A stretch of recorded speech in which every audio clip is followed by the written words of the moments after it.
Hello ಎಲ್ರಿಗೂ ನಮಸ್ಕಾರ. ಇನ್ನೊಂದು ಪನ್ನೀರ್ ರೆಸಿಪಿನ ನಿಮ್ಮ ಜೊತೆ ಶೇರ್ ಮಾಡ್ತಾ ಇದ್ದೀನಿ. ಚಪಾತಿ ಮತ್ತು ರೊಟ್ಟಿಗಳಿಗೆ ಒಳ್ಳೆ ಕಾಂಬಿನೇಷನ್. ಹೇಗೆ ಮಾಡೋದು ನೋಡೋಣ ಬನ್ನಿ. 2 ಸ್ಪೂನ್ ತೆಂಗಿನ ತುರಿ, ಸ್ವಲ್ಪ ಗೋಡಂಬಿ ಮತ್ತು ಸ್ವಲ್ಪ ಕಡಲೆ ತೊಗೊಂಡು ನೀರು ಹಾಕೊಂಡು ಫೈನ್ ಪೇಸ್ಟ್ ಮಾಡಿ ಇಟ್ಕೊಂಡಿದ್ದೀನಿ. ಮತ್ತು ಅದೇ ಜಾರ್ಗೆ 1 ಟೊಮೆಟೊ ಮತ್ತು 3 ಬ್ಯಾಡಗೆ ಮೆಣಸಿನ್ಕಾಯಿ ಹಾಕಿ ಅದನ್ನು ಕೂಡ ನೀರು ಹಾಕಿ ಪೇಸ್ಟ್ ಮಾಡಿ ಇಟ್ಕೊಂಡಿದ್ದೀನಿ.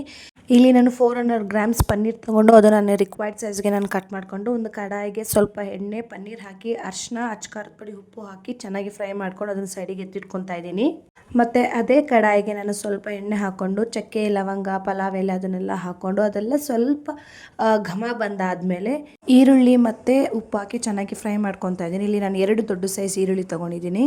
ಈರುಳ್ಳಿ ಚೆನ್ನಾಗಿ ಫ್ರೈ ಆದಮೇಲೆ ಬ್ಯಾಡಗೆ ಮತ್ತು ಟೊಮೆಟೊ ಪೇಸ್ಟ್ ಏನಿತ್ತು ಅದನ್ನು ಹಾಕ್ಕೊಂಡು ಚೆನ್ನಾಗಿ ಫ್ರೈ ಮಾಡಿಕೊಂಡು ಮತ್ತು ಸಣ್ಣದಾಗಿ 1 ಟೊಮೆಟೊ ಹಚ್ಕೊಂಡಿದ್ದೆ ಅದನ್ನು ಸಹ ಹಾಕ್ಕೊಂಡು ಚೆನ್ನಾಗಿ ಫ್ರೈ ಮಾಡ್ಕೊತೀನಿ. ಇದೆಲ್ಲ ಚೆನ್ನಾಗಿ ಫ್ರೈ ಆದಮೇಲೆ ನಾವು ಇನ್ನೊಂದು ಪೇಸ್ಟ್ ರೆಡಿ ಮಾಡಿ ಇಟ್ಕೊಂಡಿದ್ವಲ್ಲ, ತೆಂಗಿನಕಾಯಿ, ಗೋಡಂಬಿ ಮತ್ತು ಕಡಲೆ ಹಾಕಿರೋ ಪೇಸ್ಟ್, ಅದನ್ನು ಸಹ ನಾನು ಹಾಕಿ ಚೆನ್ನಾಗಿ ಮಿಕ್ಸ್ ಮಾಡಿಕೊಂಡು ರುಚಿಗೆ ತಕ್ಕಷ್ಟು ಉಪ್ಪು, ಅಚ್ಕಾರದ ಪುಡಿ, ಧನಿಯಾ ಪುಡಿ ಮತ್ತು ಗರಂ ಮಸಾಲ ಹಾಕಿ ಮಿಕ್ಸ್ ಮಾಡ್ಕೋಬೇಕು.